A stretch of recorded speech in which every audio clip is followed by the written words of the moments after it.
d'avoir la perspective des choses du royaume. Pas la perspective des choses humaines, on va être déçus tout le temps. Mais quand notre perspective, nos pensées sont en lui, puis nos perspectives sont sur les choses du royaume, alors on va s'attendre les choses du royaume. Et c'est là qu'on va pouvoir se glorifier en lui. Parce que vous savez qu'on a le droit de se glorifier. Hein? Parce que la parole de Dieu nous dit que celui qui se glorifie dans le Seigneur. Tu ne te glorifies pas de toi-même, mais dans le Seigneur. Amen. Gloire à Dieu. OK. OK, on va commencer. On va commencer. OK, je vais aller tout de suite par mon premier verset. Le premier verset que j'ai eu tantôt dans la louange, c'est dans Matthieu 16, le verset 24. Et je suis content que vous commenciez un jeûne cette semaine.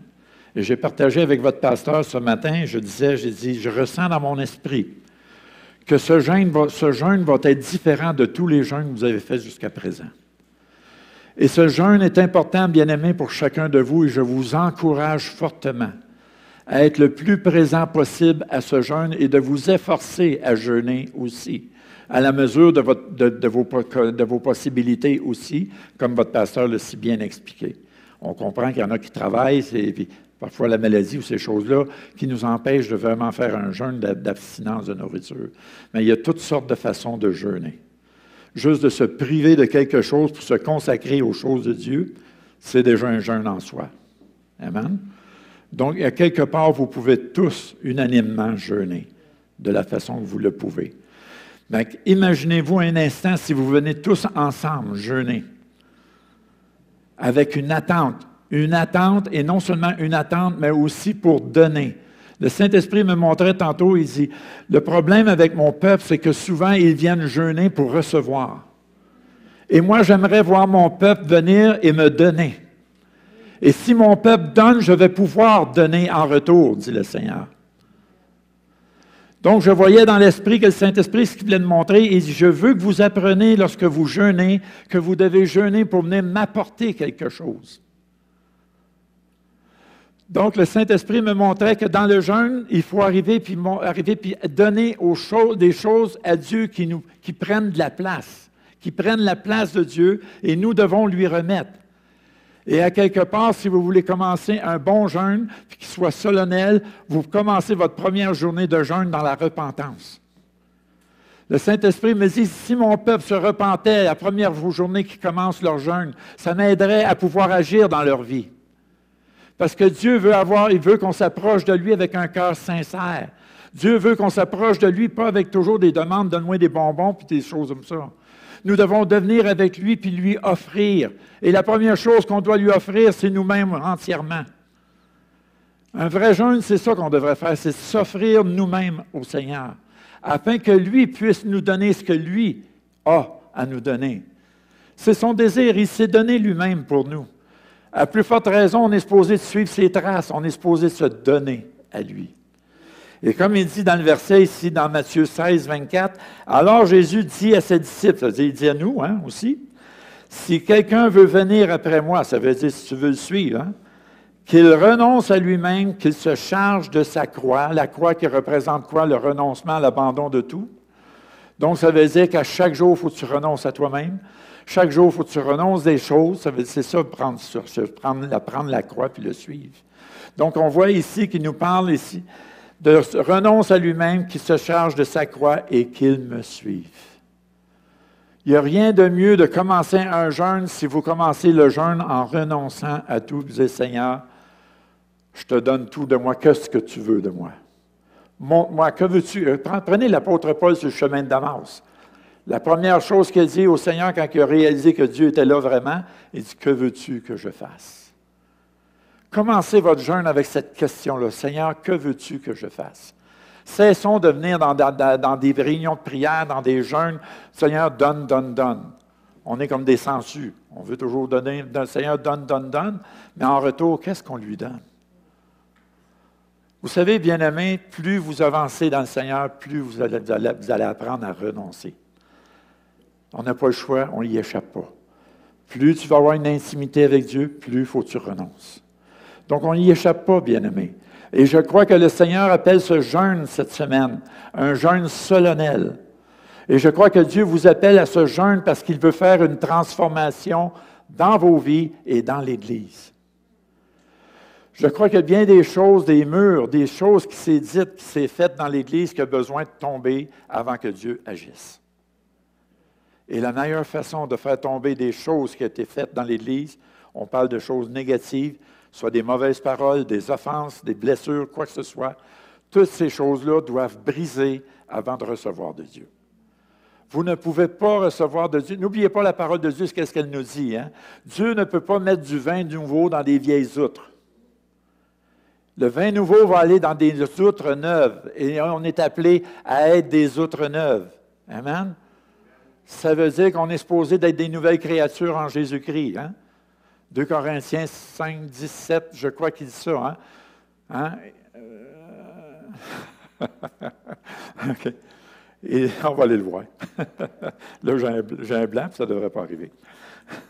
2 Corinthiens 5, verset 17. Si quelqu'un est en Christ, en Jésus-Christ, OK? Si quelqu'un est en Jésus-Christ, il est une nouvelle créature, une nouvelle création. Hein? Ça veut dire qu'on n'est plus la personne qu'on était avant. On est une nouvelle personne en Jésus-Christ. Amen? Et comme il dit ici, les choses anciennes sont passées. Et malheureusement, dans le peuple de Dieu, on s'aperçoit que les choses anciennes sont revenues. Elles sont revenues. Et ce sont les choses anciennes qui dominent dans la vie des personnes. Là, il faut réaliser, on est-tu en Jésus-Christ ou on ne l'est pas? Si on est une nouvelle créature, les choses anciennes sont supposées de passer. Si je prends mon exemple, le vieux Mario, il est supposé être plus là. Même si je suis plus vieux, là, je suis vieux, là. Le vieux Mario, il n'est plus là. C'est le nouveau Mario qui est là. Je suis la nouvelle créature en Jésus-Christ et les choses passées sont rendues anciennes. Et le Seigneur, comme il dit tout de suite après, « Voici, toutes choses sont devenues nouvelles. » Est-ce que toute chose est devenue nouvelle dans vos vies? Est-ce que vous êtes encore avec vos vieilles habitudes? Est-ce que vous avez repris vos vieilles habitudes? Votre vieux caractère mal commode? Hein? Pensez-y comme il faut, bien-aimés. Si on est une nouvelle créature en Jésus-Christ, si on est supposé d'être né de nouveau, on est supposé d'être né de nouveau, une nouvelle créature, ça veut dire que les choses devraient être nouvelles en nous. Les choses devraient être nouvelles. Et si tous et chacun, si je vous pose la question, êtes-vous sauvés ce matin? Vous allez tous lever vos mains. Mais si je vous demande à chacun de vous individuellement, comment as-tu été sauvé? On va être surpris des réponses qu'on va avoir. J'ose pas le faire. Parce qu'on peut être étonné de voir les réponses.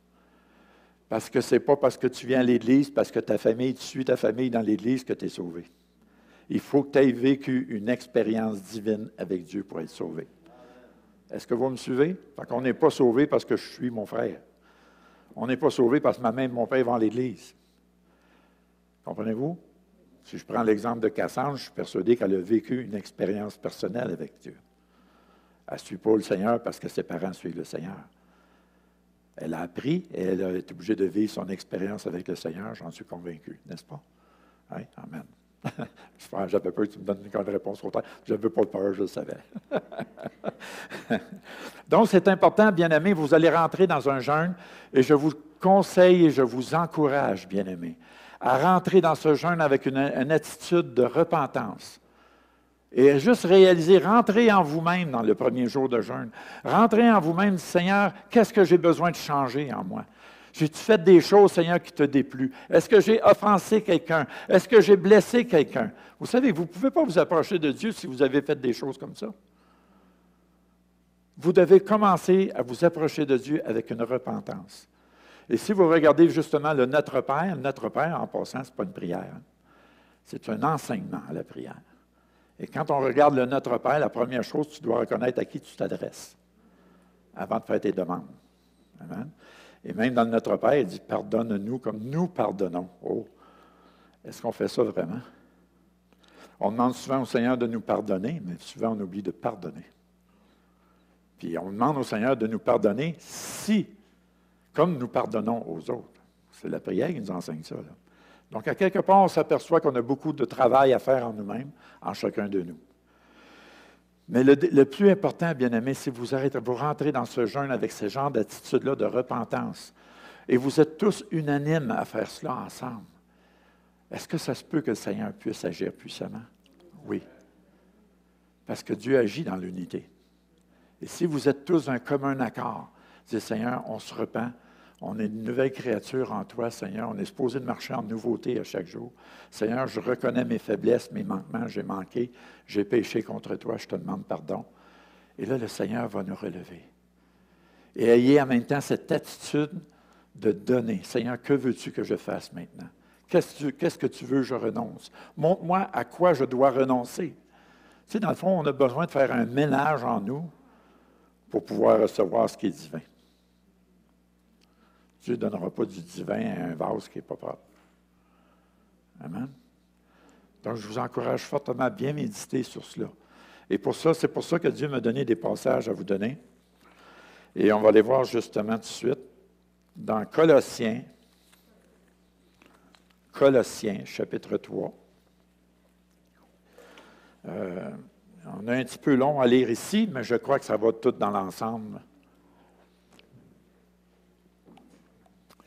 Puis, avant de vous lire Colossiens chapitre 3, à partir du verset 1, voici ce que le Seigneur m'a montré en vision pendant la louange. Premièrement, je veux remercier l'équipe de louange. Ça ne fait que confirmer ce que je vais partager. On a parlé de renoncement dans les chants. Une attitude de renoncement. On a parlé aussi que le Seigneur nous inonde. On est dans une période d'inondation partout. Souvent, les choses naturelles sont là pour nous enseigner le spirituel aussi. Et je crois que le Seigneur est sur le point de déborder. Le Seigneur est sur le point de déverser, mais il retient ses eaux parce que nos cœurs ne sont pas prêts à recevoir de lui. Et si vous avez remarqué aux nouvelles à la télé, à un moment donné, le lac des Deux-Montagnes, il y a une place, même il y a le barrage aussi, que l'eau passe par-dessus parce qu'il y a trop d'eau. Puis là, à un moment donné, il y a une retenue, mais il y a toujours de l'eau qui coule par-dessus.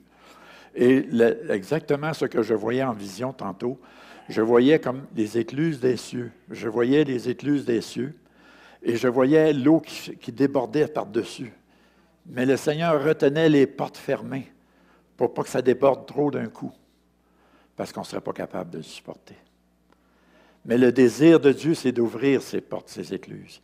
Le désir de Dieu, c'est de nous inonder. Le désir de Dieu, c'est de nous remplir de son esprit. C'est de nous remplir de tous ses dons, de toutes les capacités qu'il veut que nous ayons. Dieu veut nous donner des choses extraordinaires, bien-aimés. Dieu a plein de bénédictions qui sont en réserve, qui sont retenues à cause de notre attitude et notre comportement. C'est pour cela que je reviens sur cela. Le jeûne est un jeûne solennel cette semaine. C'est vous allez rentrer dans ce jeûne, pas avec une attitude de demander des bonbons. Vous n'allez pas au supermarché avec le Seigneur, là. Vous allez devant le Seigneur avec une attitude de repentance, avec une attitude de donner et aussi de recevoir ce qui est le meilleur pour vous. Ayez ce genre d'attitude, bien-aimés, et je suis persuadé que le Seigneur va ouvrir les écluses des cieux pour vous. J'en suis convaincu, bien-aimés. Je vais vous donner un exemple. Vous savez tous que je suis dans une épreuve de la foi. Je ne suis pas unique. Il y en a plusieurs qui en vivent aussi. Tu sais, il n'y a rien de plus extraordinaire que ça. Tout le monde vit des épreuves, puis on doit passer au travers. Mais dans cette épreuve-là, le Seigneur m'a demandé au mois de décembre de faire un jeûne de 3 jours. Et dans ce jeûne de 3 jours, c'est un jeûne vraiment à l'eau seulement que j'étais fait. J'ai loué un petit chalet, mais je suis isolé là pendant 3 jours. J'étais tout excité comme un enfant. Je dis, Seigneur, c'est toi qui me demandes le jeûne en plus. C'est pas moi qui ai décidé, c'est toi. Fait que là, j'étais tout excité. Le Seigneur va me parler. Gloire à Dieu. Là, j'étais comme un enfant. Là, vraiment comme un enfant. Je dis, qu'est-ce qu'il va me dire? J'avais besoin d'entendre la parole, la voix de Dieu. Puis là, j'étais tout excité. La première chose que le Seigneur me dit, je veux que tu te sanctifies encore plus. Et je veux que tu renonces encore plus. Je veux que tu changes tes priorités plus encore. Donc, moi, j'étais comme déçu, humainement parlant. J'étais déçu sur le coup. Mais en même temps, je voyais le Saint-Esprit me parler, qui disait, oui, mais c'est parce que tu ne sais pas ce qui est en avant de toi. Et j'ai besoin que tu sois prêt pour ce qui est en avant de toi. Et tous et chacun, bien-aimés, vous ne réalisez pas ce qui est en avant de vous. Et comme on le voit très bien dans Éphésiens 2,10, il dit quoi? Il nous a créés pour des œuvres qu'il a préparées d'avance. Donc, il y a des œuvres en avant de nous. Et nous devons être prêts à être capables de rentrer dans ces œuvres-là qu'il a préparées d'avance. Donc, à quelque part, bien-aimés, à quelque part, nous devons réaliser que si on veut suivre le Seigneur, on veut marcher avec lui, vous allez rentrer dans un chemin de renoncement. Mais il y a une chose qui est merveilleuse. Humainement parlant, tu as tout à perdre. Mais divinement parlant, tu gagnes tout en perdant tout. C'est inexplicable humainement parlant. Mais plus tu perds humainement parlant, plus tu gagnes avec le Seigneur. Et moi, je veux plus du Seigneur. Je veux, vous savez, la parole de Dieu nous dit à quelque part, un reste seulement va être sauvé. Moi, je veux être dans le reste. Je ne veux pas être à côté du reste. De deux dans un champ, un va être pris et l'autre laissé. Je ne veux pas être dans le 50% qui va être laissé. Si vous faites la mathématique assez vite, vous voyez dans la parole de Dieu, il y a déjà un minimum de 50% qui ne sont pas sauvés. Alors, vous pensez à ça? 2 dans un champ, 2 sur un toit, les 10 vierges, 5 ont été sages, 5 ont été folles, encore le chiffre 50%. Une autre place, le Seigneur dit, lorsqu'il reviendra, trouvera-t-il de la foi? Une autre place, il dit, la charité, le plus grand nombre se refroidira. Est-ce qu'on pense à tout ça? Donc, ça veut dire, bien-aimé, il faut faire partie de la partie où on va être avec le Seigneur pour l'éternité. Pas avec le diable pour l'éternité, ça ne me tente pas. Donc, à quelque part, on a des efforts à faire. Si vous attendez toujours après les autres, vous allez toujours attendre. Et vous ne prospérerez jamais spirituellement. Pour prospérer spirituellement, il faut que tu abandonnes, tu résignes. Il faut que tu lâches prise sur bien des choses, bien-aimé. Bien souvent, il faut lâcher prise sur nos caractères, nos attitudes. Et malheureusement, trop souvent dans nos églises, on appelle ça des frères et des sœurs papier sablé. Autrement dit, des frères et sœurs qui ont le don de nous graffiner quand ça te tente, quand tu ne veux pas le graffiner. Mais là, dans ces moments-là, quelle est ton attitude que tu dois avoir? Qu'est-ce que le Seigneur ferait à ta place? Hein? On va aller voir maintenant dans Colossiens 3. Voici, on est des enfants de Dieu, oui. Hein? Vous êtes nés de nouveau. Vous avez Christ en vous. Donc, si on regarde ici, si donc vous êtes ressuscités avec Christ, cherchez les choses d'en haut. Déjà là, en partant, il nous dit qu'on doit rechercher les choses d'en haut. Si le Saint-Esprit prend la peine de me parler à moi, j'ai fait 2 jeûnes en plus. Il m'a demandé un jeûne au mois de février aussi. Et au mois de février, j'ai fait un jeûne aussi. Et c'était la même chose. Le Seigneur m'emmenait dans des situations où je devais renoncer plus, de faire des choses plus encore pour lui. Et tu sais, pourtant, j'étais humainement parlant, j'avais le goût de dire, Seigneur, donne-moi un break, là, j'ai besoin d'un break. Là. Mais je sais que le Seigneur me prépare à quelque chose de glorieux. Et je veux le vivre, je veux voir la main du Seigneur agir. Et qui va en bénéficier? C'est l'Église. Moi, je veux être un vaisseau de bénédiction. Je veux être un instrument que Dieu va utiliser. Et je ne suis jamais satisfait de mon état spirituel. Et c'est important que vous ne soyez jamais satisfait. Parce que savez-vous ça? Le jour que vous croyez que vous êtes satisfait de votre état spirituel, vous êtes en train de rétrograder. Là, vous pouvez dire « ouch ». Vous êtes en train de rétrograder quand vous êtes satisfait de ce que vous êtes. Autrement dit, si vous êtes juste satisfait de venir juste le dimanche matin et de dire « Ah, moi je suis béni, j'aime mon église, je suis correct comme ça, j'ai un bon temps de louange, une prédication, ça fait ma semaine. » Bien, vous êtes en train de rétrograder, bien-aimés. Parce que Dieu ne nous appelle pas à demeurer des brebis qui réchauffent des chaises. Dieu nous appelle à être des disciples. Disciple veut dire discipliné. Dieu nous appelle à être des disciples, puis après ça, être relâchés pour faire l'œuvre à laquelle on est appelé. Parce que chacun de nous, on a quelque chose, une responsabilité. On a quelque chose à faire. Et il y en a aussi sûrement ici qui sont dans l'œuvre déjà, qui ont déjà des ministères. Et vous savez que quand on a un ministère, on ne doit pas le laisser sur un banc. Nous devons le pratiquer. Nous devons l'activer. Si je prends l'exemple juste des dons spirituels que Dieu m'a donnés, si je me laisserais toujours sa tablette, bien, je ne serais pas efficace dans les dons.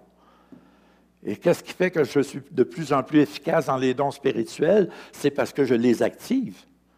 Et si vous voulez être plus efficace dans votre ministère, bien, vous devez aussi activer votre ministère. Il n'y a aucune raison humaine qui vous dit de rester assis pour ne pas faire de ministère. Donc, je sais qu'il y en a ici qui sont supposés d'être dans le ministère. Je vous encourage fortement à accomplir l'œuvre à laquelle Dieu vous appelle. Parce que tu ne pourras pas rentrer dans l'œuvre que préparée d'avance en avant de toi, tant que tu n'as pas accompli l'œuvre à laquelle tu es supposé de faire. Est-ce que vous me suivez? Amen. Ça, on ne parle pas juste du ministère, ça peut être des tâches dans l'Église aussi. Si on est fidèle dans les petites choses, il va nous en confier des plus grandes. Mais si tu n'es pas fidèle dans les petites choses qu'il te confie, tu vas toujours rester dans les petites choses. Puis à un moment donné, tu vas mourir dans tes petites choses. Amen.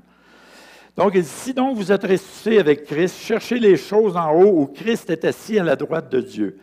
Il dit au verset 2, attachez-vous aux choses en haut et non à celles qui sont sur la terre. Déjà là, on voit juste ce passage-là nous montre combien est-ce qu'on a renoncé des choses sur cette terre. Moi, depuis que je suis dans cette épreuve de foi-là que je vis actuellement, je m'aperçois que mes priorités commencent à changer. Il y a bien des priorités charnelles que j'avais que j'ai été obligé d'abandonner. Et ça m'amène dans cette situation-là où aujourd'hui, je peux vous dire, j'ai une plus grande intimité avec le Seigneur. Parce que là, je parle de vraies choses avec Dieu, plus qu'avant. Quand tout va bien, là, souvent on va voir le Seigneur, donne, donne, donne. Mais quand ça va mal, là, tu commences à l'implorer différemment. Tu commences à lui demander différemment tes choses. Puis tu t'aperçois que quand arrive l'épreuve, les circonstances qu'on vit parfois, ça nous amène à réfléchir sur bien des choses. À réfléchir que ça, ce n'est pas vraiment nécessaire. Ça, ce n'est pas nécessaire. Est-ce que vous me suivez? Et je crois que c'est pour ça que les épreuves de foi contribuent à nous transformer, à nous changer de gloire en gloire. Parce que Dieu veut faire des grandes choses, il ne veut pas faire juste des petites choses. Et le problème, c'est nous-mêmes qui limitons Dieu. Pourtant, on devrait voir la puissance de Dieu se manifester dans toutes les églises. C'est une chose qu'on devrait voir, ça devrait être palpable dans l'Église. Amen? Ça va jusqu'à présent? Vous n'avez pas trop de misère à digérer, là? Ça va? OK. Il dit, attachez-vous aux choses d'en haut et non à celles qui sont sur la terre. Juste là, ce verset-là, on a beaucoup de travail à faire, bien-aimés. Cessons de se préoccuper le frère voisin ou la sœur voisine. Cessons de se préoccuper si un frère ou sœur est correct ou pas correct. De toute façon, la même parole me dit que si tu vois un frère qui pêche, prie. Il ne dit pas de le juger, puis de le condamner, puis de l'écraser. Il dit prie pour lui. Donc, on a une responsabilité. Si on recherche les choses en haut, c'est ce qu'on est supposé de faire. On va prier plutôt que le juger, puis le condamner. Et non aux seules choses qui sont sur la terre. Car vous êtes morts. On est supposé d'être mort. Votre vie est cachée en Christ, en Dieu. Quand Christ, votre vie, paraîtra, alors vous paraîtrez aussi avec lui dans la gloire. Mais pour paraître avec lui dans la gloire, il faut que tu recherches les choses d'en haut. Il faut que tu sois animé des choses d'en haut. Il faut que tu aies la pensée de Christ. Il faut arrêter d'avoir cette perception humaine-là qui nous arrête tout le temps. Et je parle par connaissance, là. J'ai une perception humaine, moi aussi. Puis je m'aperçois que ma perception humaine, elle me dirige souvent. Mais avec la lumière de la parole de Dieu, on voit que cette perception-là humaine, on doit l'amener au pied de la croix. Et dire, Seigneur, change mes pensées. Puis le Seigneur nous dit, même vos pensées ne sont pas mes pensées, vos voix ne sont pas mes voix. Donc, à quelque part, on s'aperçoit que nos perceptions humaines souvent nous jouent des tours. Nos perceptions humaines nous éloignent souvent de Dieu plutôt que de nous approcher de Dieu. Et la même parole nous enseigne qu'on devrait avoir la pensée de Christ. Puis il y a un autre endroit qui nous dit, on amène toute pensée captive en Jésus-Christ. Wow, on a de l'ouvrage à faire, bien-aimés. Quand ça ne va pas, là, quand tu as toutes sortes de pensées négatives, toutes sortes de pensées charnelles, bien là, c'est là qu'il faut que tu prennes autorité au nom de Jésus, puis j'emmène toutes mes pensées captives en Jésus-Christ. Puis là, à ce moment-là, si ce n'est pas suffisant, plonge tes regards dans la parole de Dieu, commence à louer Dieu. Tu vas aller rechercher ta victoire. Amen. Si je vous donne ces petits conseils-là, parce que moi, je le fais, puis ça marche. Fait que si ça marche, je vous le donne, là, c'est gratuit. Verset 5. Faites donc mourir ce qui est dans vos membres et terrestres, la débauche, l'impureté, les passions, les mauvais désirs, la cupidité, l'argent, qui est une idolâtrie. On voit ici qu'il y a des choses qu'on doit faire mourir. Ici, il faut arrêter de penser, bien, c'est le diable. On voit le diable partout, des fois. Mais il ne faut pas oublier qu'il y a des œuvres du diable, mais il y a aussi les œuvres de la chair. Et les œuvres de la chair, c'est à notre responsabilité de les faire mourir. Puis on a l'autorité et le pouvoir en tant qu'enfant de Dieu de faire plier notre volonté à la volonté de Dieu. Amen.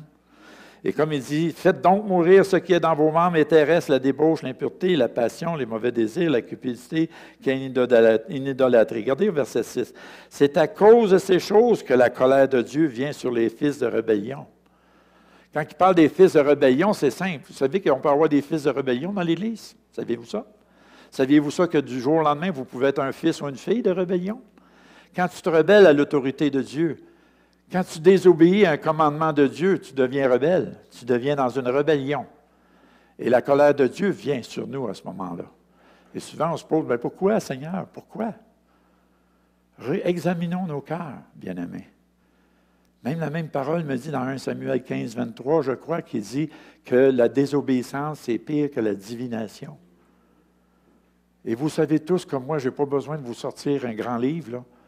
Si vous examinez vos cœurs à la lumière de la parole de Dieu, vous allez vous apercevoir qu'on désobéit à bien des endroits. Et si on désobéit, on est pire que la divination. Donc, on a beaucoup de travail à faire quand on pense à ça. Et c'est pour ça qu'on dit souvent, on a entendu souvent dans des prédications, que la parole de Dieu, c'est le miroir. C'est notre miroir. On devrait se regarder dans la parole de Dieu. Et on va voir c'est quoi notre identité. Amen. Oui, c'est vrai que Dieu nous a créés avec tous une propre identité. On est tous différents. On a tous des caractères différents, mais Dieu veut manifester sa gloire. Il veut faire avancer son royaume avec chaque caractère différent qu'il y a dans son Église. Donc, on voit ici comment c'est important, bien-aimés. C'est ainsi que vous marchiez, parce qu'il dit, c'est ainsi que vous marchiez autrefois. Quand vous avez une mauvaise attitude, une attitude de critique, de médisance, vous n'êtes jamais content dans l'Église, là. C'est votre vieille nature, ça, qui fait surface. Ce n'est pas l'enfant, c'est pas celui qui est né de nouveau qui fait ça.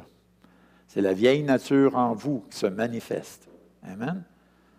Parce que le Seigneur Jésus lui-même a renoncé à tout. Donc, on voit ici, c'est ainsi que vous marchiez autrefois lorsque vous viviez dans ces péchés. Hein? On vivait dans ces péchés-là avant. Mais maintenant, renoncez à toutes ces choses, la colère, l'animosité. Hein? C'est facile d'être colérique vis-à-vis de quelqu'un. L'animosité, d'en vouloir à quelqu'un, de l'haïr, la haine. Hein? Hein? Comme il dit, c'est la méchanceté, la calomnie, hein? Les paroles déshonnêtes, hein? Paroles équivoques, hein? Qui pourraient sortir de votre bouche. Et vous savez que la parole de Dieu nous enseigne que le pouvoir de la vie et de la mort est sur la langue. On peut tuer avec notre bouche, par des paroles, des médisances, des critiques. On peut tuer. Et je vous l'ai emmené, la dernière fois que je suis venu, le 26 août, je vous ai prêché ce message-là, dans Isaïe 66, quand il dit, vous tous qui menez deuil dans l'Église, pourquoi qu'il y a un deuil dans l'Église? C'est la mort. Le deuil, on parle de mort. Et la mort, souvent, est emmenée dans l'Église à cause de ce qui sort de notre bouche. Donc, notre vieille nature, on s'aperçoit qu'elle fait souvent surface. Comme j'ai appris dans les années 80, on disait ça. Quand on passe par les eaux du baptême, c'est symboliquement on noie notre vieille nature. Puis après ça, on revient, on est revêtu de la nouvelle nature, un geste d'obéissance. Mais on s'aperçoit vite que la vieille nature a appris à nager. Fait que c'est ça qui arrive souvent. C'est ce qu'on disait à l'époque dans les années 80, puis c'est une réalité. Souvent, on s'aperçoit, on a appris à nager, on n'a pas resté en dessous de l'eau. Hein. Fait que c'est à y penser, bien-aimés. Verset 9, ne mentez pas les uns aux autres. On devrait savoir que le père du mensonge, c'est le diable. Puis souvent, on dit, non, c'est pas moi, mais dans le fond, c'est vous. Tu sais, on fait des mensonges sans le réaliser. Puis le père du mensonge, c'est le diable. Vous étant dépouillés du vieil homme, est-ce que c'est le cas? Est-ce qu'on s'est vraiment dépouillé du vieil homme? Hein? Et ayant revêtu l'homme nouveau qui se renouvelle dans la connaissance selon l'image de celui qui l'a créé. Donc, je m'aperçois ici dans ce passage que notre homme nouveau, notre renouvellement va grandir, va se renouveler continuellement. Où? Dans la connaissance. En connaissance de quoi? De sa parole. Plus vous allez lire la parole de Dieu, plus vous allez l'aimer, la parole de Dieu, plus elle va vous transformer. Puis elle va vous emmener de gloire en gloire. Le problème, c'est qu'il y a trop de chrétiens que la Bible est pleine de poussière dessus, parce qu'ils ne l'ont pas ouvert. Et si vous avez l'audace de confesser que vous aimez Dieu, puis vous n'aimez pas sa parole, il y a quelque chose qui ne va pas, parce que Dieu est la parole. Il s'est fait chair, il était la parole. Donc, la parole, c'est Dieu. Si vous dites que vous aimez Dieu, vous êtes supposé d'aimer la parole. Et si on aime la parole, ça veut dire qu'on va aimer et vouloir la pratiquer dans nos vies. C'est très simple ce que je vous dis ce matin, mais c'est une réalité qui est là. Tu aimes le Seigneur, tu es supposé de montrer du fruit de ton amour que tu as envers le Seigneur. Si tu ne plonges pas les regards dans la parole de Dieu, tu es en train de montrer que tu n'aimes pas tant que ça le Seigneur comme tu le penses. Amen. On pourrait parler là, de bien des choses là, sur l'amour, sur les couples, ces choses-là. Il y a un bel exemple qui pourrait faire le parallèle. Mais ici, comme il dit, on va le relire. Il dit qu'il pourrait sortir de votre bouche.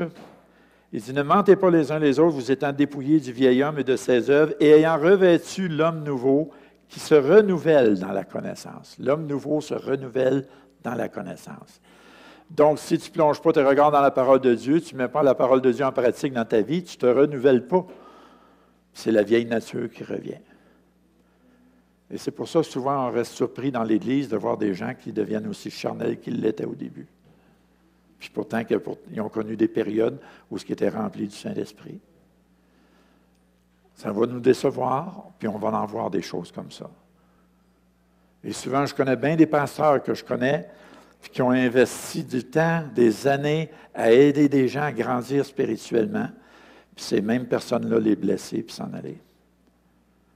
Vous ne savez pas à quel point qu'un pasteur peut souffrir dans une église. Pas juste le pasteur, il y a beaucoup de ministères aussi. Même moi, quand tu te fais appeler faux prophète, ces choses-là, c'est même pas vrai, tu es dans le champ, ce que tu dis. Tu sais, qu'est-ce que je fais? Est-ce que je me laisse envahir par ces offenses-là? Ou je fais abstraction de ça et je continue ce que le Seigneur me demande de faire? Mais beaucoup de gens dans l'Église ont une responsabilité eux-mêmes. Ce n'est pas le pasteur qui peut tout faire pour vous.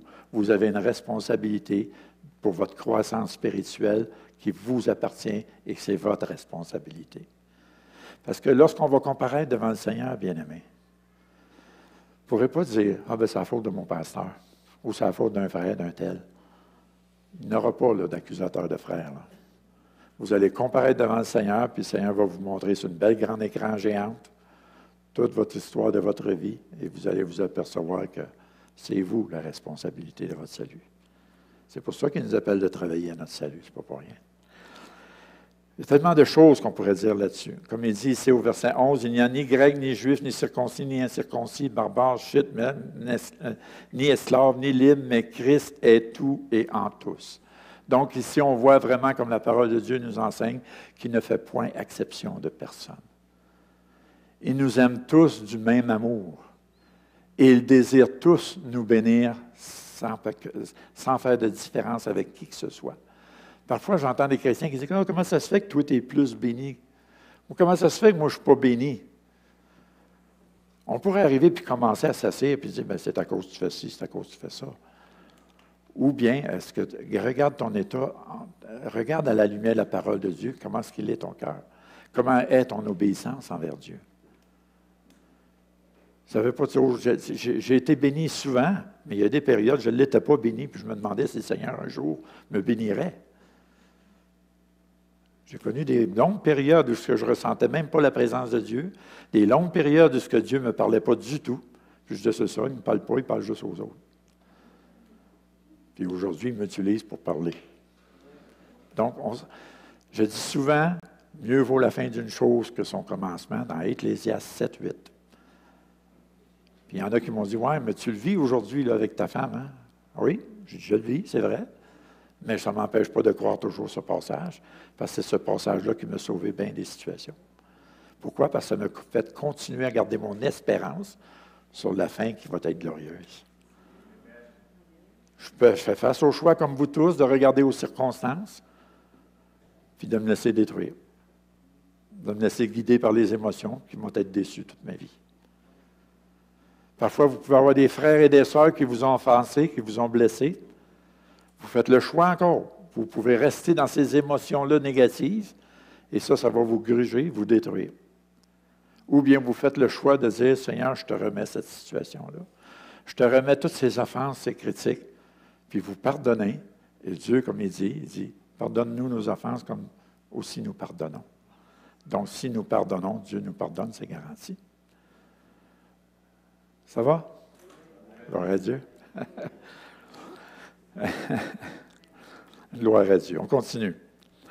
Verset 12. Ainsi donc, comme des élus de Dieu, saints et bien-aimés, revêtez-vous de sentiments de compassion, de bonté, d'humilité et de douceur, de patience. Donc, si on est des enfants de Dieu, on devrait se revêtir de ces choses-là. Est-ce que c'est le cas, bien-aimés? Est-ce que vous êtes toujours plein de douceur, de patience envers les autres? D'humilité, de douceur, de patience? Verset 13, « Supportez-vous les uns les autres. » Ça veut dire « endurez-vous. » Prenons un exemple dans une famille ordinaire, où il y a à peu près 3, 4, 5 enfants. Vous savez tous, les parents, que les enfants, ça se chicane à tous les jours, mais au bout de la ligne, quand il y a quelque chose qui ne va pas, ils sont tous ensemble. Quand ça va mal, ils sont tous ensemble. Mais ils chicanent à journée longue, mais ça demeure toujours une famille. Ils ne font pas partie de la famille parce qu'ils chicanent. Ils sont en famille. Oui, il va arriver des chicanes, des choses qu'on ne soit pas d'accord, ces choses-là. Mais nous, en tant qu'enfants de Dieu, il faut apprendre à chaque jour à remettre tout au pied du Seigneur. Seigneur, c'est trop pour moi, je te laisse entre tes mains. Tu veux que je pardonne, je vais pardonner. Tu veux que je sois rempli de douceur, je vais l'être. Amen. C'est un sacrifice, une vie de sacrifice. Le Seigneur l'a payé, le prix de sacrifice pour nous. Fait qu'à plus forte raison, on est appelé à marcher dans ses traces, puis à marcher dans une vie de sacrifice. Mais combien c'est bénissant, bien-aimé. C'est bénissant de marcher dans une vie de sacrifice. Oui, humainement parlant, ça te demande. Humainement parlant, je vais vous dire une chose. Si je vous parle humainement parlant, j'aimerais mieux être chez nous et être auprès de mon épouse. Je l'ai dit à deux reprises, le Seigneur m'a repris parce que je voulais abandonner le ministère. Je ne voulais plus rien faire. Puis le Seigneur m'a repris. Puis il m'a dit, tu reprends ton manteau, tu continues l'œuvre à laquelle je t'appelle. Et je suis obligé d'obéir parce que j'aime mon Dieu. Et si j'obéis, je sais qu'il est avec moi. Amen. Donc, à quelque part, bien-aimé, il faut vous attendre que l'important, c'est d'obéir à Dieu, malgré ce que vous pouvez vivre. Dieu vous appelle dans le ministère, Dieu vous appelle à faire des choses, bien, faites-les. Obéissez. Amen. Si vous voulez que votre ministère puisse connaître une croissance, vous voulez voir les dons spirituels se manifester davantage dans vos vies, bien, il faut que vous bougez, il faut que vous soyez actifs. Amen. Si le cœur arrête de battre, tu meurs. Il faut que tu vives, il faut que le cœur continue toujours à battre. C'est un muscle qui a besoin d'être toujours activé. Le jour qu'il ne sera plus activé, tu meurs. Spirituellement, c'est la même chose, que ce soit l'appel que Dieu vous donne, les tâches qu'il vous donne, les ministères que vous êtes appelés à faire. Si vous ne le faites pas, vous allez mourir. Amen. L'apôtre Paul lui-même, il dit qu'il fait. C'est une charge qui m'est imposée. Il faisait l'œuvre que Dieu lui demandait de faire. Puis lui-même, l'apôtre Paul, quand vous lisez ses épîtres, vous apercevez qu'il ne l'a pas eu facile, là. Puis il a dit même, il dit, la mort pour moi serait un gain, je m'en irai avec le Seigneur pour l'éternité. Hein? Là, je le paraphrase, là. Mais il dit, à cause de vous, je suis obligé de rester. C'est un peu de même que je me sens. À cause de vous, je suis obligé de continuer l'œuvre. Sans ça, je resterai avec mon épouse. Amen. Mais si Dieu m'appelle à continuer l'œuvre, c'est parce qu'il veut vous parler. Il veut vous bénir. Il veut que vous soyez rencontrés. Il veut que vous soyez conscientisés du vrai rôle que vous avez à jouer en tant qu'enfant de Dieu, bien-aimés. C'est pour ça que je vous dis, vous rentrez dans un jeûne cette semaine, à partir d'aujourd'hui. Prenez pas le jeûne à la légère. Que ce soit un jeûne différent, nouveau cette fois-ci. Que ce soit un jeûne sincère de votre part. Pas parce que les autres le font. Mais chacun de vous, vous êtes responsable devant Dieu de dire, Seigneur, ce jeûne-là, je le prends personnel, je viens et je vais le faire. Je vais aller jusqu'au bout. Seigneur, je m'attends, je veux te donner, je veux renoncer, montre-moi ce que tu veux que je fasse, que ce que tu veux que je renonce, parce que je veux avoir le meilleur de toi. Amen. Gloire à Dieu. On continue. Supportez-vous les uns les autres, et si l'un a un sujet de se plaindre de l'autre, pardonnez-vous réciproquement. Bien-aimé, je ne sais pas comment le dire. Je sais que c'est difficile de pardonner. C'est plus facile de dire « je m'excuse ». Hein? Oh, c'est facile de dire « je m'excuse », mais dire « je m'excuse » n'est pas un pardon sincère. Parce que remarquez la différence si tu dis « mon frère, je te demande pardon, je t'ai offensé, je t'ai dit des paroles de... » Ça demande de l'humilité. Ça demande que tu renonces à toi-même pour faire ce geste-là. M'excuse, tu peux le confesser de ta bouche, je m'excuse. Mais dire je te demande pardon, ça demande plus que de le confesser avec la bouche. Ça demande une attitude de cœur. Et c'est pour ça que parfois c'est plus difficile de faire le pardon que de dire excusez. Mais tu sais, à plus forte raison, bien-aimés, on devrait toujours rechercher l'amour qui est la voie par excellence, hein, la parole de Dieu nous dit. Si vous regardez dans 1 Corinthiens 12, il dit rechercher les dons plus que toute autre chose, mais maintenant, je vais vous montrer une voie par excellence. C'est 1 Corinthiens 13 après. L'amour. Avec l'amour, vous ne savez pas, vous ne réalisez pas à quel point vous pouvez briser des chaînes. Et souvent, nous-mêmes, on met des chaînes dans la vie des gens à cause de nos offenses, à cause des paroles qui sortent, les médisances, les critiques, le manque de pardon, ces choses-là. Donc, on dit, supportez-vous les uns les autres, et s'il a un sujet de se plaindre de l'autre, pardonnez-vous réciproquement. Le Seigneur Jésus lui-même a été persécuté. On a dit toutes sortes de choses sur lui, mais il a continué à faire la volonté de son Père jusqu'au bout, jusqu'à la mort, la croix. Il a continué. Même, pensez tout simplement à Jésus dans le jardin de Gethsémani. Quand il dit, Seigneur, que cette coupe s'éloigne de moi. Ça veut dire que cette épreuve s'éloigne de moi. Lui-même a eu ce sentiment, cette émotion-là, qui ne voulait pas passer cette épreuve-là. Mais il a dit toutefois, ça veut dire malgré toutes les circonstances que je vis, non pas ma volonté, mais ta volonté. Fait que oui, tu vas vivre des offenses. Oui, tu vas recevoir des blessures. Mais qu'est-ce que tu fais avec? Tu les gardes, tu les nourris, tu te détruis. Ou bien tu dis, Seigneur, je les dépose à tes pieds, je te les remets entre tes mains, je te prie pour mon frère, ma soeur qui m'a offensé, je te demande de le bénir. Faites ça, vous allez voir la différence. Pas pour rien qu'il nous dit, si tu vois un frère péché, prie pour lui. Pourquoi? Parce que justement, quand tu pries pour la personne, ça t'empêche de médire, de critiquer. Essayez, vous allez voir, ça marche. Puis quand vous critiquez, vous avez de la médisance. Remarquez, en général, vous avez de la misère à aller prier puis à aller lire dans votre parole. Fait que c'est qui se détruit? C'est bien plus vous que la personne que vous avez offensée ou qui vous a offensé. Gloire à Dieu. Pardonnez-vous réciproquement. De même, Christ vous a pardonné, pardonnez-vous vous aussi. Donc, pensez juste seulement à ça. Le Seigneur, combien de fois qu'il nous pardonne? Hein? Combien de fois qu'il va nous pardonner? Jusqu'à 7 fois par jour. Ça fait combien? 700 quelque fois, ça fait, je ne sais pas, 400 quelque chose. En tout cas, quand tu vas avoir pardonné ça dans une journée, c'est pas mal. Mais par-dessus toutes ces choses, revêtez-vous de l'amour qui est le lien de la perfection. Le lien de la perfection. Revêtir de l'amour. Et que la paix de Christ à laquelle vous êtes appelés pour former un seul corps règne dans vos cœurs et soyez reconnaissants.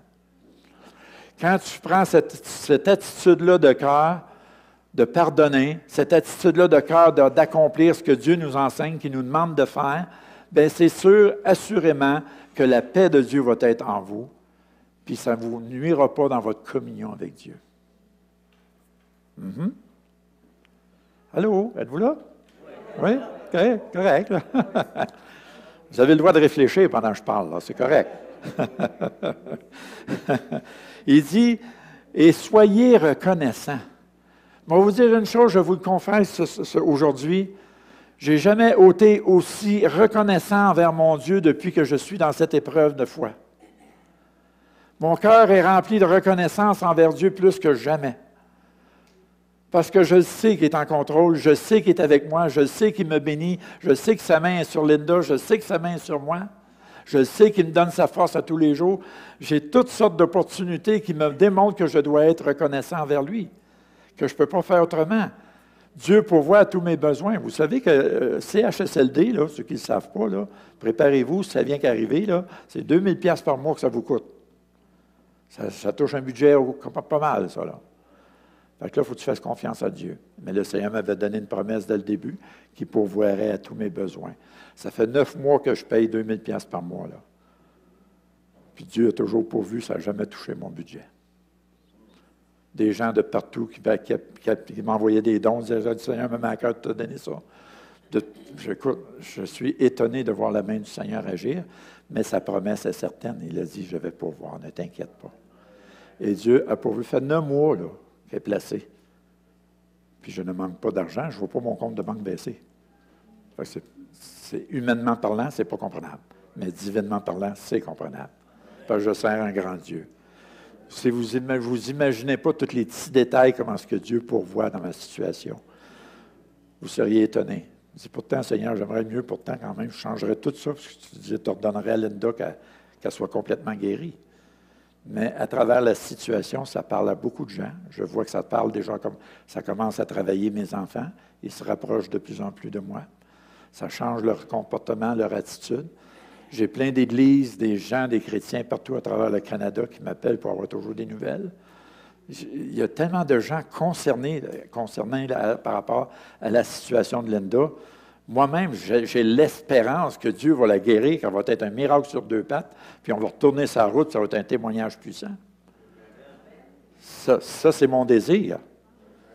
Amen.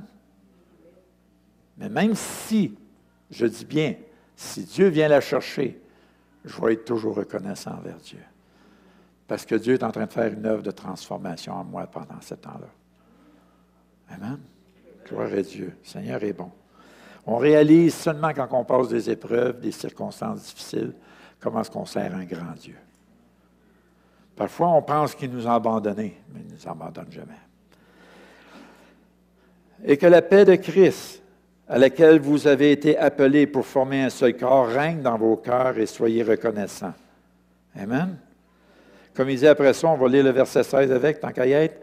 Que la parole de Christ demeure en vous dans toute sa richesse. Instruisez-vous. Regardez ce qu'on est supposé de faire au lieu de se bitcher au lieu de se lancer des flèches tout le temps. Là.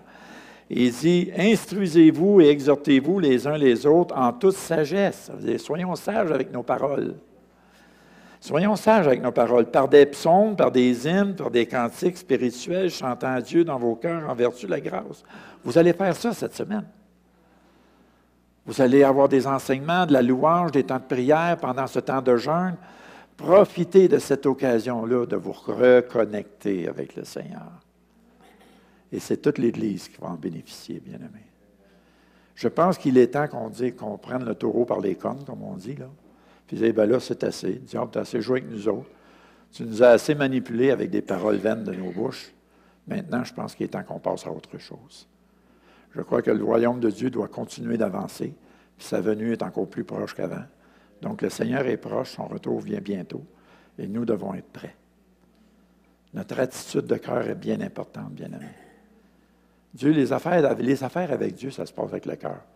Pas avec ton intelligence, puis avec tout le potentiel que tu as. Ça se passe avec le cœur. Amen. Tu peux avoir peut-être aucun talent, puis Dieu va t'honorer plus que ceux qui ont des talents. Parce que ce n'est pas le talent qui va faire que tu es sauvé. C'est ton attitude de cœur envers Dieu. Amen. Gloire à Dieu. Là, je ne sais pas où je m'en vais. Mais je suis persuadé, ce que j'ai emmené, probablement, ça doit sûrement vous avoir parlé à quelque part. Je n'ai rien planifié de ce message-là. Je l'ai vraiment... Le Seigneur m'a donné ce passage-là, surtout pour lire pendant la louange. Je voulais emmener du mieux que je pouvais. Je n'ai pas eu beaucoup de références à vous donner, mais qu'importe. Ce qui est important, c'est la parole de Dieu qui vous a parlé, ce n'est pas moi qui vous a parlé. Et c'est ça qui est important, bien-aimés. Il est temps qu'on rachète le temps. Il est temps qu'on se prenne en main puis qu'on devienne vraiment des hommes et des femmes de Dieu, bien-aimés. Vous parlez, prenons juste l'exemple de toutes vos requêtes de prière que vous avez mentionnées. Ça prouve qu'il y a beaucoup de gens qui ont besoin de prière. Hein? Ça veut dire, à plus forte raison, viens donc dans ce jeûne-là, tu vas peut-être risquer d'avoir des réponses à tes prières. Hein? Ce n'est pas en restant chez vous, en regardant la TV, que vous allez avoir les réponses à vos prières.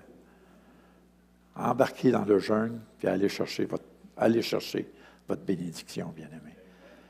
Et vous priez pour votre communauté. Si vous voulez voir la communauté changer, il faut que l'Église change. Donc, il y a bien des choses que je pourrais vous parler. Amen. Et je vous parle par expérience. Moi aussi, même après 40, ça va faire 40 ans, je suis sauvé. Wow! Bien, ça fait 39 ans. Ça fait 39 ans que je suis sauvé, puis j'apprends tous les jours. J'apprends encore aujourd'hui bien des choses. Mais ça vaut la peine, bien-aimés. Je vous le dis, ça vaut la peine. Parce que qu'est-ce que c'est 70, 90 ans pour les plus robustes sur Terre, comparativement à l'éternité avec Dieu? Pensez-y. Moi, je veux être avec l'éternité avec Dieu. Moi. Je ne veux pas être dans les vierges folles. Je ne veux pas être de ceux qui vont laisser sur le toit, qui vont rester dans le champ. Je veux être dans ceux qui vont être enlevés. Amen. Gloire à Dieu. C'est votre choix, votre responsabilité. Choisissez quelqu'un que vous voulez prendre. Comme Josué le dit si bien, choisissez les dieux que vous voulez servir, mais moi et ma maison, nous servirons l'Éternel. Et même Josué, je crois, quand il a confessé ça au peuple d'Israël, je crois qu'il était tellement sincère qu'il était prêt, même s'il tombait tout seul, il aurait fait ça. Ça veut dire qu'il était prêt à se mettre la tête sur la bûche. Amen. Donc, j'espère que ça vous a parlé. Gloire à Dieu. Moi, ça m'a parlé, en tout cas.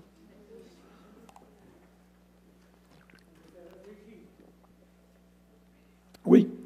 Et c'est ce que j'aime du Seigneur, du ministère que je fais. Le Seigneur me donne toujours des messages qui amènent à réflexion.